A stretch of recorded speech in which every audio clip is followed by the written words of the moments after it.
আসসালামু আলাইকুম, কেমন আছেন সবাই? আশা করছি দেশ এবং দেশের বাইরে যে যেখানে আছেন আল্লাহর অশেষ রহমতে সবাই ভালো আছেন।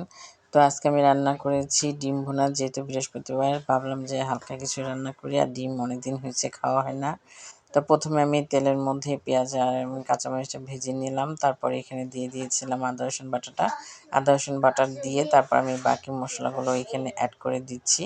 তো এখানে আমি ধনিয়া গুঁড়ো দিয়ে দিচ্ছি আধা চা চামচ, হলুদের গুঁড়ো 1 চা চামচ, মরিচের গুঁড়ো আধা চা চামচ দিয়ে পরিমাণ মতো লবণ দিয়ে এটা একটু নেড়েচেড়ে তারপর আমি দিয়ে দিলাম টমেটোর সাথে হালকা একটু পানি আমি একসাথে এখানে দিয়ে দিচ্ছি। টমেটোগুলো ভালো মতো গালিয়ে নেব। আর রান্না করেছিলাম পাতলা ডাল আর হচ্ছে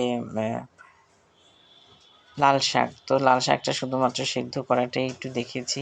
আর আজকে অনেক ব্যস্ত ছিলাম, তাই খুব অল্প রান্না করেছি। একটু রান্না করেছি, একটু ভিডিও করেছি, এভাবেই করলাম। যাই হোক, এটাই আমার টমেটোটা খুব ভালো মতো গালিয়ে নিলাম, নেড়ে-চেড়ে টমেটো গলে গেছে। আর এখানে সাথে দিয়েছিলাম ডিম, 4টা ডিম সিদ্ধ করেছিলাম, 3টা এখানে দিয়েছি। তো আরেকটা হচ্ছে ভেঙে গেছে। যাই হোক, এই তো এইটা এখন আমি ভালো মতো কষিয়ে তারপর পরিমাণ মতো পানি দিলাম। আর মাঝে মাঝে হঠাৎ আমার রোদের কারণে ভিডিওগুলো একটু এলোমেলো হয়।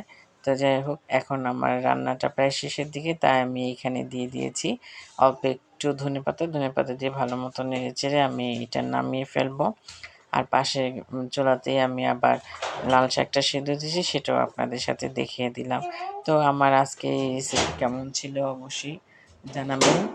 ভালো থাকবেন সবাই, আল্লাহ হাফেজ।